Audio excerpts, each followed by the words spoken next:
Radio Vampiro, el Jaibólogo, Radio Vampiro presenta el Jaibólogo.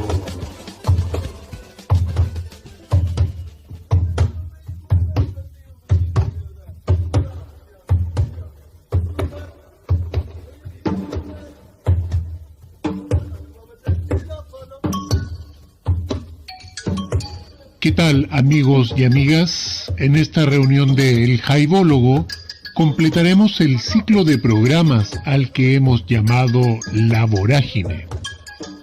Hemos revisado Pan Negro, La Reforma, El Tótem, Mucha Inmensidad, y en esta última sesión concluiremos con ¿Qué hacer?, y que corresponde al último disco del conjunto de 5 álbumes que rescatan las improvisaciones de los Viñamarinos entre 1969 y 1970. Vamos a ¿Qué hacer?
En esta pista oímos Viva la Gente, un tema que de alguna manera nos da cuenta de lo que posteriormente sería el volantín, pues se aprecia cómo ya comienza a aparecer en esta inspiración elementos que se harían presentes en temas como La Vaquita, que en 1971 formará parte del segundo track de lo que se conoce como el primer disco de los Jaivas.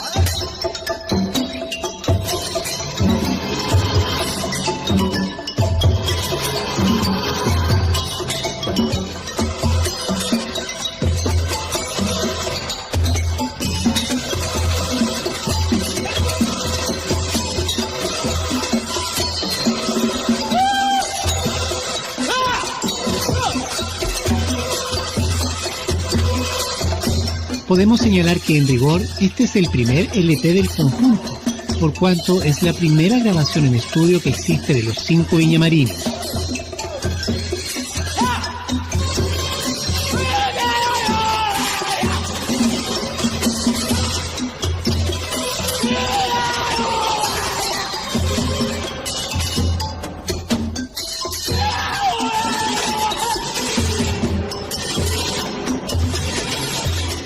Fue grabado en el estudio Splendid de la RCA a cargo de Franz Penko y con la producción de Country Joe McDonald en octubre de 1970.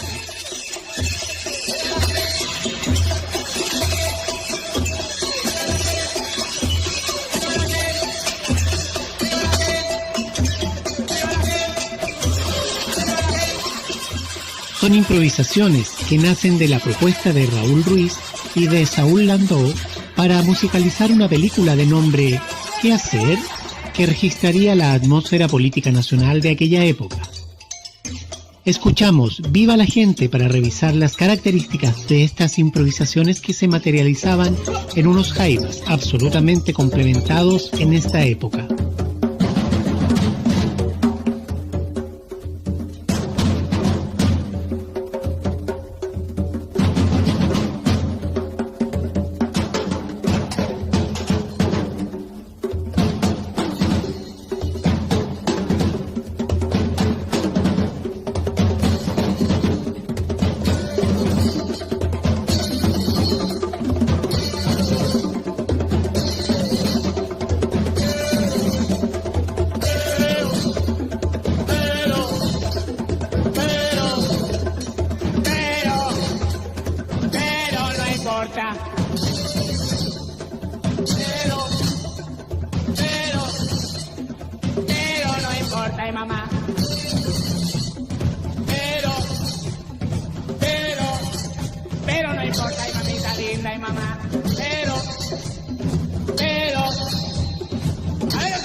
Las vivencias de aquellos años las relatan sus propios protagonistas, como por ejemplo lo que se oye en esta conversación en la que participan Claudio, Eduardo y Juanita Parra, junto a Gato Alquinta y a Mario Mutis, cuando se refieren en estos términos a esos años de improvisación.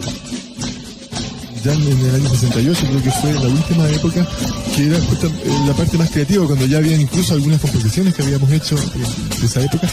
Bueno, ahí grabamos una cinta, grabamos varios temas de la Valentina Italiana, el testimonio de cómo éramos en ese momento. Desafortunadamente se hicieron en 69, ¿ya? Claro, eso empezó en el 69, sí. A ver, Gato, tú que... primero al Gringo David. El Gringo David, bueno, yo me fui a vivir a la casa del Gringo David. ¿Y quién era el Gringo David? El Gringo David era un gringo que de los tantos gringos que vivían en Chile en ese tiempo. No sé si tendrá que ver con la última historia que apareció allá, pero era una cantidad, sí, uno nunca podía saber, pero era muy simpático y él tenía, sobre todo lo que a mí me atrajo mucho de él, era el conocimiento que él tenía de la música callejera, de blues norteamericano. Tenía toda una colección de discos 45 antiguos de blueseros que no son para nada conocidos porque son realmente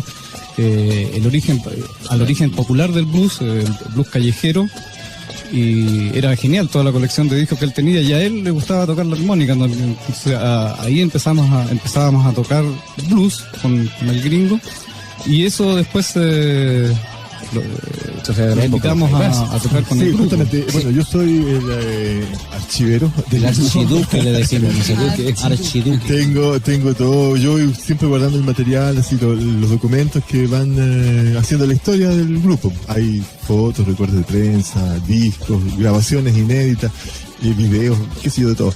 Y este último tiempo me preocupé por las cintas antiguas, las bandas que tenemos de grabaciones generalmente de conciertos, o otras que hicimos en estudio que están inéditas, o de maquetas a veces que hicimos de temas, o ensayos también que quedaron por ahí y que en este momento ya son parte de la historia y documentos muy importantes. Entonces todas estas cintas estaban guardadas, las tengo guardadas,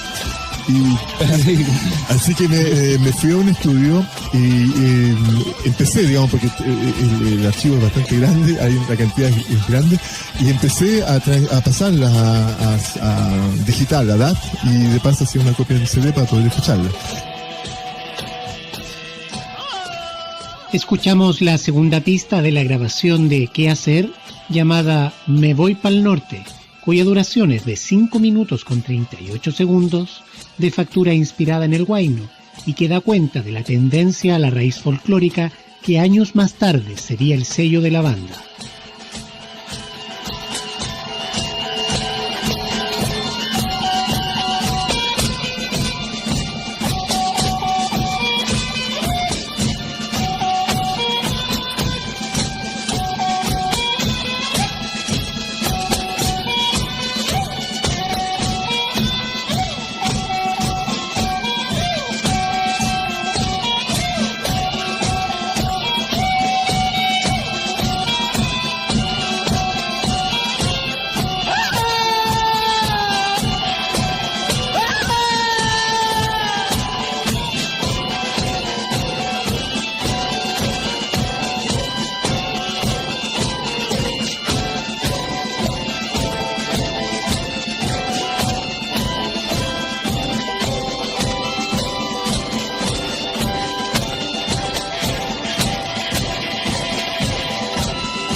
Y junto con escuchar Me voy pa'l norte, seguiremos oyendo la conversación de los Parra junto a Mario y al Gato Alquinta, quienes se refieren a esos años de la vorágine.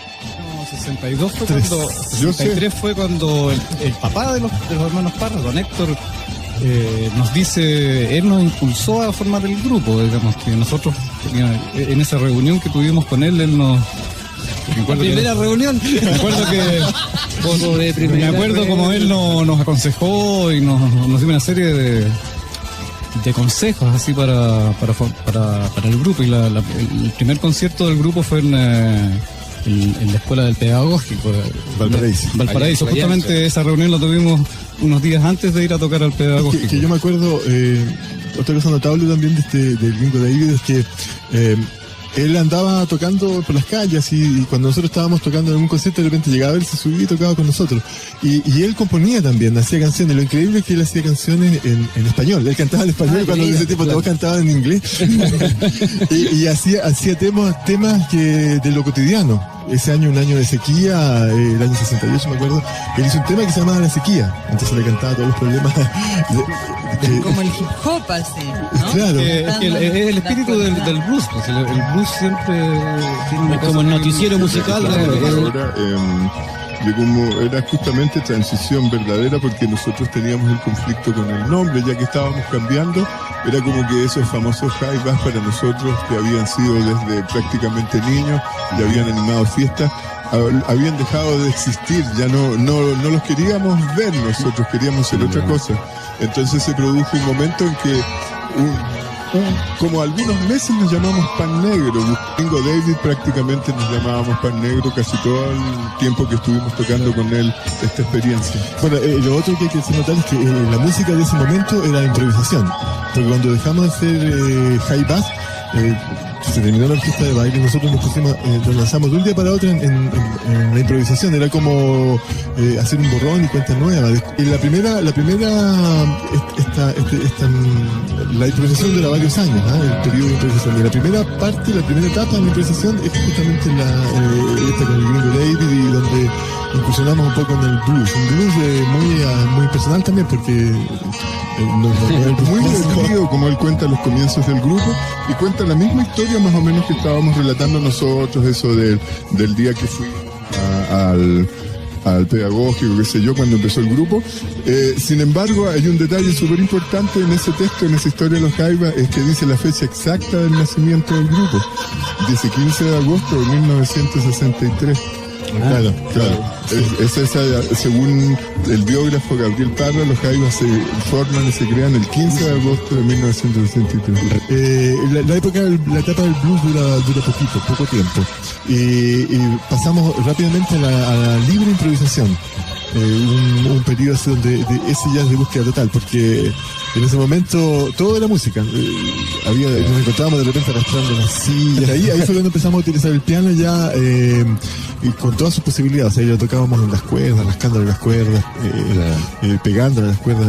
Yo tocaba, me acuerdo que rascando las cuerdas con cosas metálicas o pegándole las cuerdas. Había otra que era el palo, o sea, unos palos puestos sobre las cuerdas, entonces sonaba como... Utilizábamos también un tocadisco. Un tocadisco que el tocadisco enchufado al equipo a los equipos.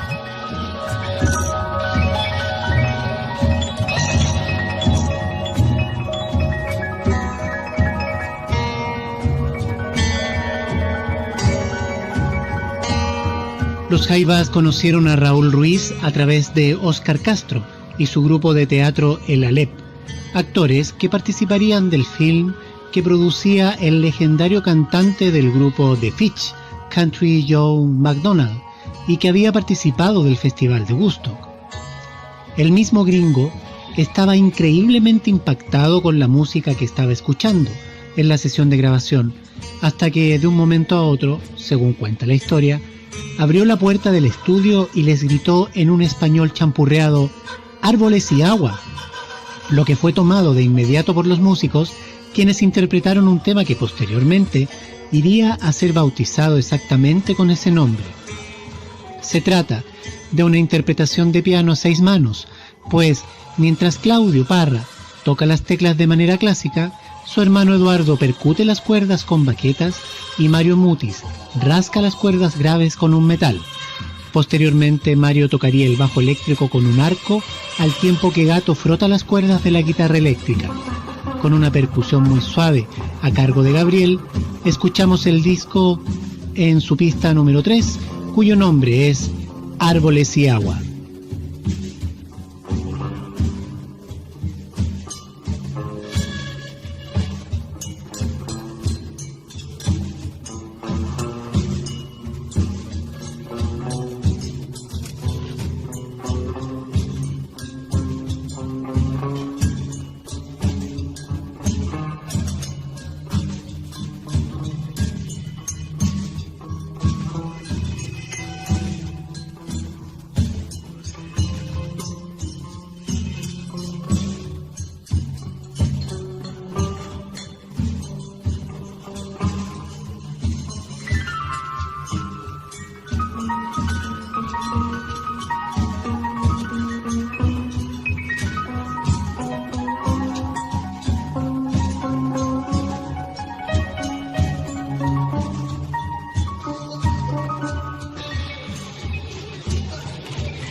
Presentamos a continuación la cápsula biográfica de El Jaivólogo.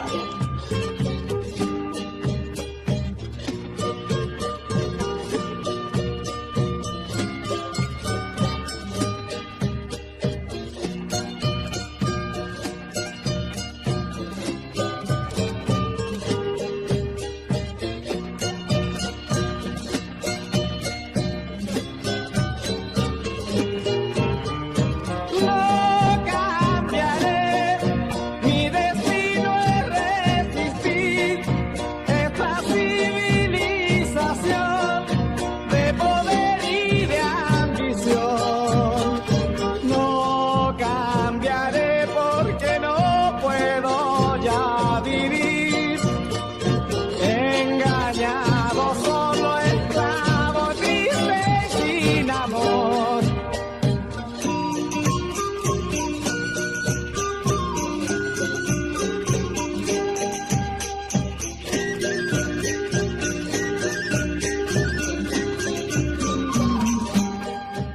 En 1973, Chile está convulsionado. En ese contexto, Gabriel Parra, como manager del grupo, inscribe a su nombre los temas del conjunto, puesto que en Chile no existía una ley que permitiera registrar temas musicales a nombre de un imaginario colectivo. Ese mismo año, el trabajo artístico de René Olivares se hermana por vez primera a los Jaivas con su participación en la carátula del single, en el que aparece Indio Hermano en la cara A y Corre que te pillo en el lado B. Es interesante darse cuenta de que en dicho disco, Corre que te pillo viene con un subtítulo que dice Chacarera Diabla, entre paréntesis. Y no solo eso, sino que además en el single venía un inserto de un corazón con segmentos de un libro llamado Fragmentos de una Tierra Nueva. Desde esa oportunidad, René Olivares no se separaría del grupo y, como alguna vez señalara Eduardo Parra, sería el sexto Jaiva. El artista cuenta que venía llegando de un largo viaje que había hecho con su familia en una combi ornamentada con flores cuando conoció al Gato Alquinta. Ambos trabajaban en forma paralela en dos proyectos. Por su parte, Gato esbozaba lo que sería Indio Hermano y René preparaba la imagen de un indio con un sol en las manos surgiendo desde atrás de una montaña. De esa forma nace la carátula del vinilo al cual nos referíamos anteriormente, aunque debemos decir también que dicho cuadro fue robado durante los 90 desde una galería de arte en París. Ese mismo año de 1973, en el mes de febrero, se organiza el mítico encuentro Los Caminos que se abren, en el cual se hacen presentes Manduca y el Pole, quienes serían de gran influencia para los Jaivas, porque junto al primero grabarían posteriormente en 1974 el disco Los Sueños de América, y con los segundos forjarían una amistad que dura hasta el día de hoy y cuyo sello ha quedado en los Jaivas particularmente a partir de la rítmica peruana, especialmente la marinera. Lo cierto es que René Olivares también se encargó de hacer el afiche de Los Caminos que se abren, que fue conducido por Sergio Pirincho Cárcamo y Lelo Aguirre, a los cuales ya nos hemos referido anteriormente en el Jaivólogo.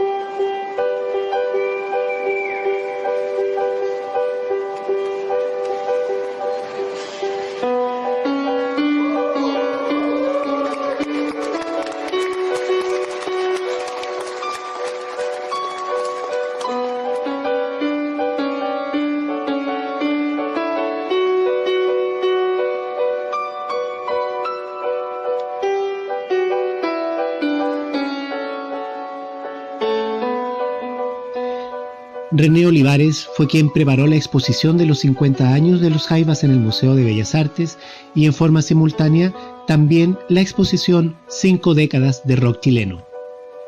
Montó en esa oportunidad más de 20 carátulas con la discografía de los Jaivas, óleos originales, dibujos y acuarelas.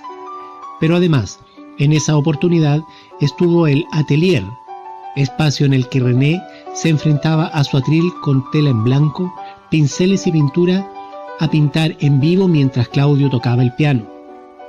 Precisamente, escuchamos en estos momentos la versión para piano de La Conquistada que interpretó Claudio Parra mientras René pintaba.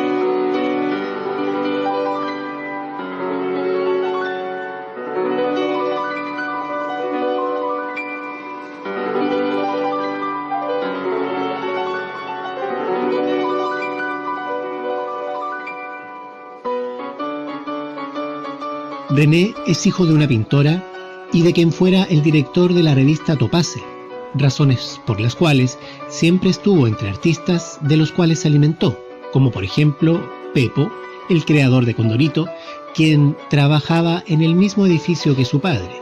Olivares también laboró en la revista Pandilla, dirigida por Marcela Paz, e hizo vida en distintos lugares. De hecho, se encontraba en Rapa Nui cuando fue el golpe de Estado. Vivió junto a los Jaivas en comunidad, fue el copiloto oficial de Gabriel Parra y cuidaba de que el batero no se quedara dormido al volante cuando manejaba. Trabajó como escenógrafo del grupo El Alep, dirigido por Óscar Castro, mismo grupo que estuvo vinculado a la película ¿Qué hacer? La obra de René Olivares es profunda y surrealista. Se pasea por imaginarios americanistas de ensoñaciones. Y ese arte que imprimió en los Jaivas forma parte de la esencia misma del grupo. Desde el dibujo de los Jaivas en un barrial de la carátula de Aconcagua hasta el cómic de Guairuro, o desde sus cuadros tremendos y detallistas hasta las acuarelas que forman parte de las carátulas de los discos de La Vorágine, la obra de René Olivares es tremendamente suculenta, prolífera e imaginativa. René es el creador del logo de los Jaivas, cuya inspiración nace del condorito que conoció desde pequeño. De hecho, se puede ver en la carátula del disco en el bar-restaurante de Lo que nunca se supo, en el cual aparecen imágenes caricaturizadas del mundo Jaiva, cuyos personajes son especialmente derivados de los de Pepo. Mencionamos como ejemplo la pintura del álbum Todos Juntos de 1976, que presenta a un personaje sentado a una mesa en el interior de su habitación mirando por la ventana, pero que se funde con el exterior representado en una calle de noche con un cielo nublado y una luna llena luminosísima. El cuadro evoca elementos latinoamericanos de manera surrealista con su juego interior-exterior. Destacan los colores cafés, tierras, ocres y las sombras o las luces que se divierten generando un dibujo tipo caricatura. Y no solo eso, sino que además propone la gráfica del nombre de los Jaivas siguiendo la misma curvatura convexa de la luna. Son letras gruesas y redondeadas con terminaciones estilo rococó.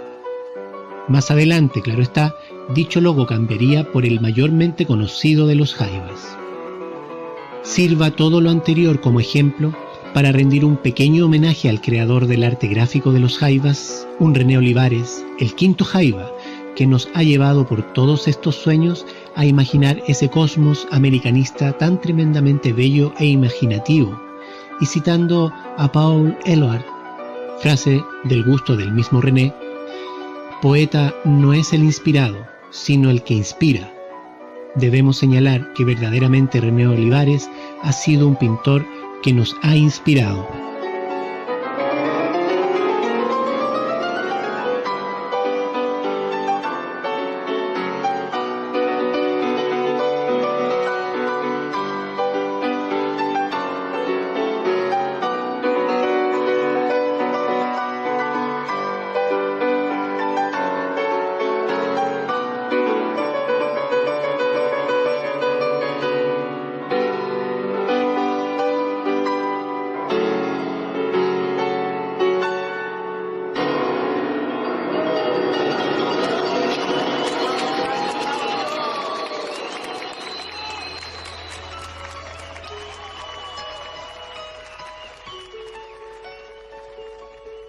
Radio Vampiro presentó la cápsula biográfica de El Jaivólogo. Estamos presentando El Jaivólogo.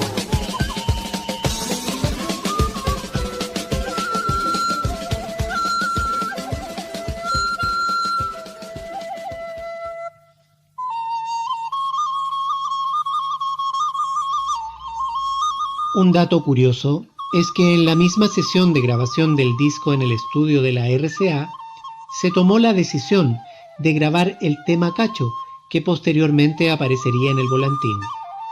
Y no solamente eso, sino que además los Jaivas registraron bajo la producción y a petición del mismo Country Joe McDonald dos canciones que ya pertenecían al pasado del grupo.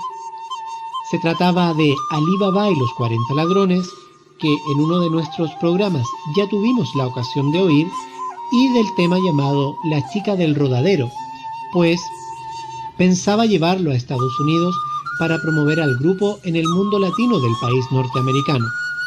Lo que sucedió después fue que McDonald's nunca más se volvió a comunicar con los chilenos.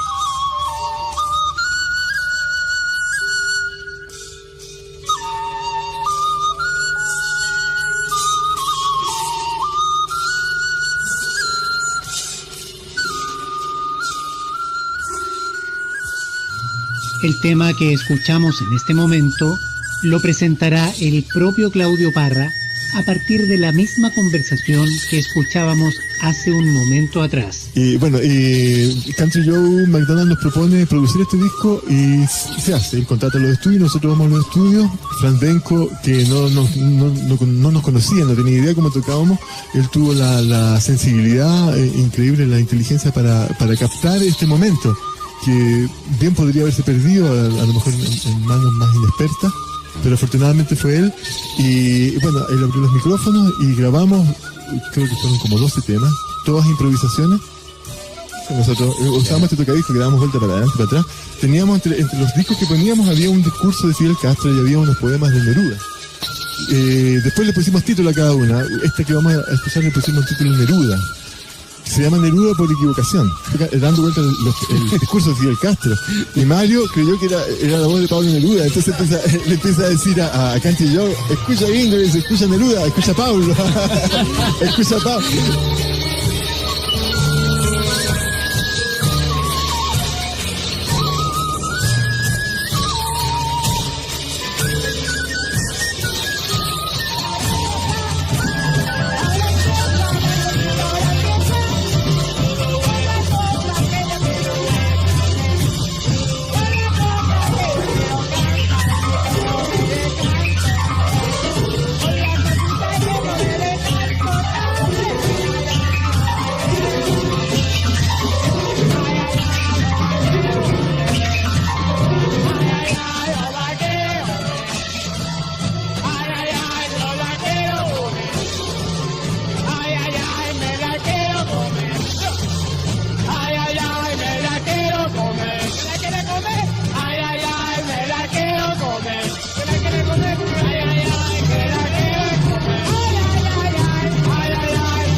Los Jaivas habían alcanzado un gran dominio en el aspecto musical de la improvisación, pues atravesaban distintos climas que fluían de uno a otro y eran capaces de volver al primero, cerrando con ello un ciclo en el tema, destacando así la capacidad para presentar la pieza como una verdadera unidad. En Neruda, Gato Alquinta comienza con un muy buen manejo de la flauta dulce y los distintos instrumentos se van agregando hasta dar con una impresionante percusión que incluye los gritos de Mario, quien equivocadamente le dice al gringo que escuche a Pablo, cuando en rigor quien hablaba en la grabación era Fidel Castro. Después de esta inspirada celebración de percusiones, el órgano alcanza un pequeño solo que invita a Gato a generar una letra que llama al movimiento, al baile. Luego, el mismo órgano se quedará sostenido para desacelerar el tempo y volver a la flauta dulce, quieta, suave, de manera que se cierra el tema equivalentemente a como había comenzado.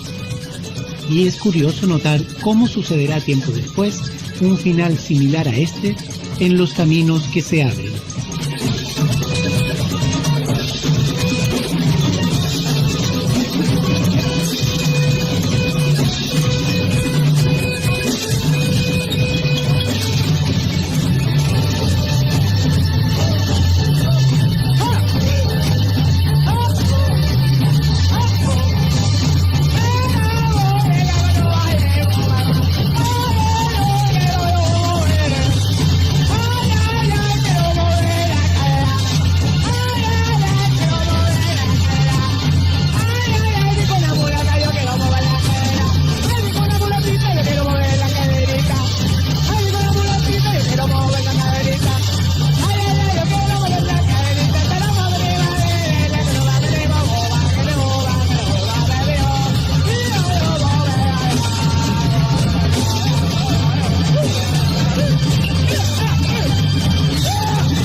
Santiago Ayala fue un bailarín y coreógrafo argentino que se hizo conocido con el seudónimo de El Chúcaro y que llegó a generar el Ballet Folclórico Nacional en Argentina en 1986.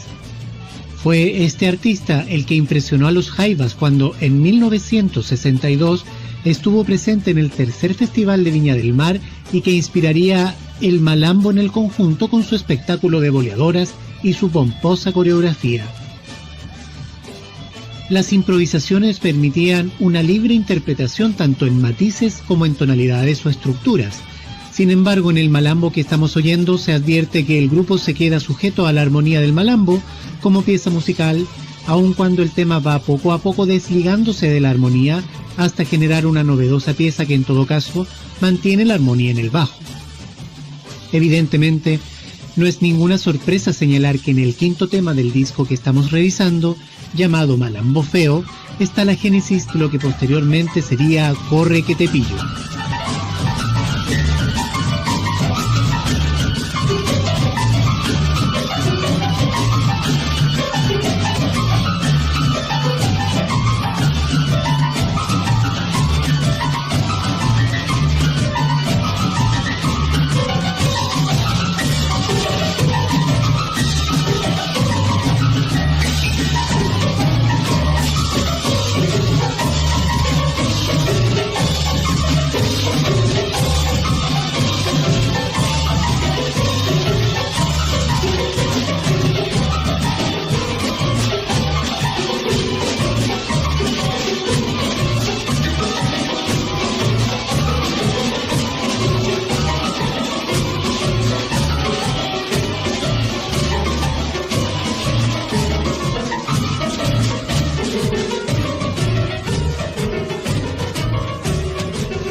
El nombre del sexto tema del disco es Ancatu, y lleva ese nombre producto de que el primer hijo de Gato Alquinta se encontraba durmiendo en su camita debajo del piano en el momento de la grabación del disco. Pero el niño despertó rompiendo en llantos, quedando con ello el registro del bebé, quien años más tarde también sería músico y formaría parte de la primera versión de los Jaivas tras la muerte de su padre junto a sus hermanos Eloy y Aurora Alquinta. En todo caso, la pieza musical tiene una notoria influencia en la rítmica de los cantos indígenas americanos.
Podemos asegurar que el séptimo tema del disco corresponde a la primera cueca que los Jaivas hacen.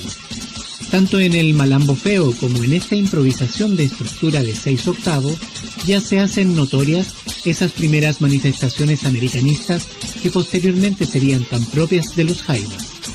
En aquella época de innovaciones, el grupo buscaba la disonancia en lo armónico, la expresión musical se generaba en lo politonal. Sin embargo, la cuequita se representa de manera bitonal, porque Gato está cantando en un tono y el piano se encuentra en otro distinto, y no se encuentran nunca en esta superposición que llega a ser una pieza graciosamente descompuesta. Escuchamos Cuequita para reconocer estas ideas de las que estamos hablando.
Si consideramos la ficha al estilo cómic que aparece en el interior del librillo del disco que estamos revisando, habría que reconocer cuáles son los instrumentos que cada uno de los músicos utilizó en esta sesión de grabación. Claudio Parra tocó piano, piano preparado, rasca de metal, agogó, xilófono, tocadisco, manguera soplada y botellas. Gato estuvo a cargo de la voz, de la guitarra eléctrica, de la flauta dulce, de las tumbadoras, de el cultrún, la rasca de metal y de los sonidos guturales. Mario tocó bajo, bajo con arco, bongo, pandereta, piano preparado, agogó, voz y sonidos guturales. Gabriel hizo batería, vibráfono, marimba, glockenspiel, voz y sonidos guturales. Y finalmente, Eduardo se encargó del órgano, del piano preparado, del bongó, de la pandereta y el afoxé. Sin embargo, se debe agregar lo que en una de las fotos del librillo muestra. Es Eduardo Parra tocando arpa eólica, un concepto icónico teatral en el que el mayor de los tres hermanos aparece tocando el aire con sus manos como si este fuera un instrumento más.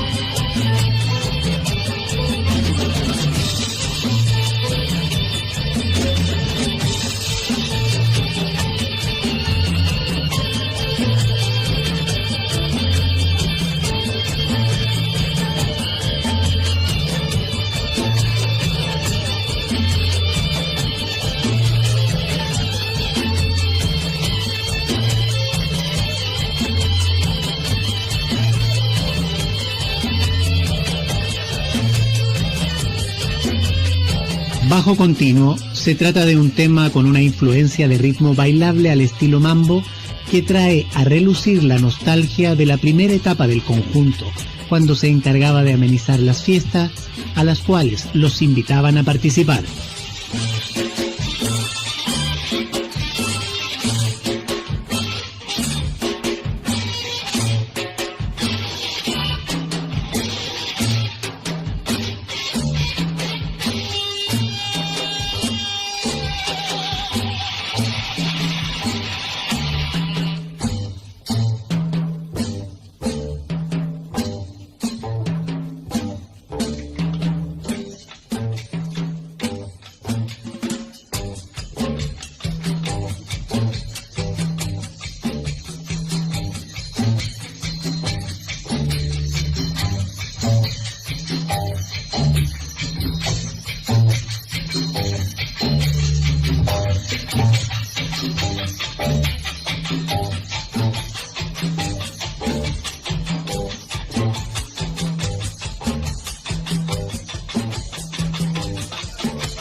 Al igual que en los 4 volúmenes anteriores de La Vorágine, en este disco, Eduardo Parra nos regala un poema que sintetiza la idea conceptual del arte expresado por el grupo en ese momento y que aprovecha ideas expresadas en la misma grabación. Metámosle nomás, te lo dije que tenía que ser, en una cuerda floja. ¿Qué hacer? Más pasado que una liebre. ¿Qué hacer? Se están quemando los tapones. ¿Qué hacer? Metámosle nomás. Viva la gente, viva la gente, viva la gente que baila. Ay, ay, ay, linda mulatita, mueve las caderitas.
Este último tema que estamos oyendo, llamado Tema del Rapto, sería finalmente el único que se usaría como telón de fondo de la película Qué hacer, situación que había motivado a la grabación del disco.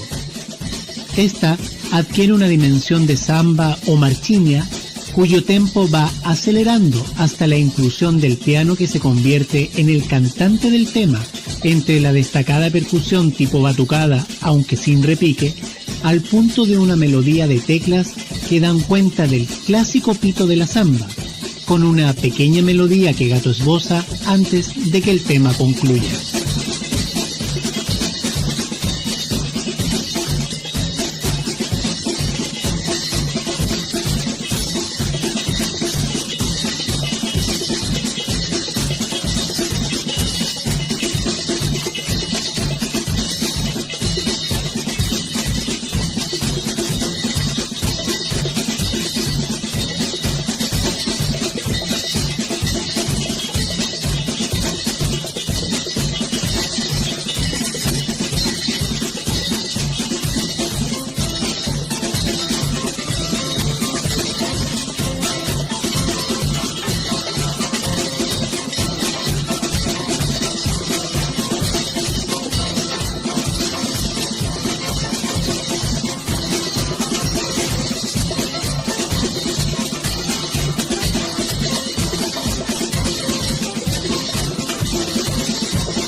Es así, queridos amigos y queridas amigas, como damos por concluida la sesión del día de hoy de El Jaibólogo, en la cual hemos revisado el último volumen de La Vorágine.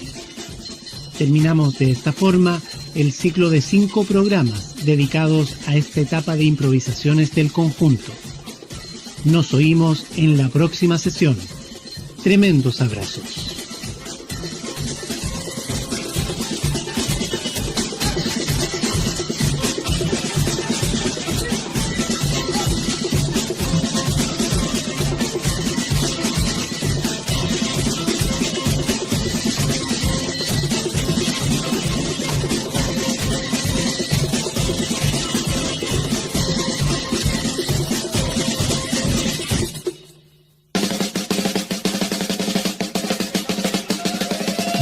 Radio Vampiro presentó El Jaibólogo. Radio Vampiro. El Jaibólogo. El Jaibólogo. Radio Vampiro.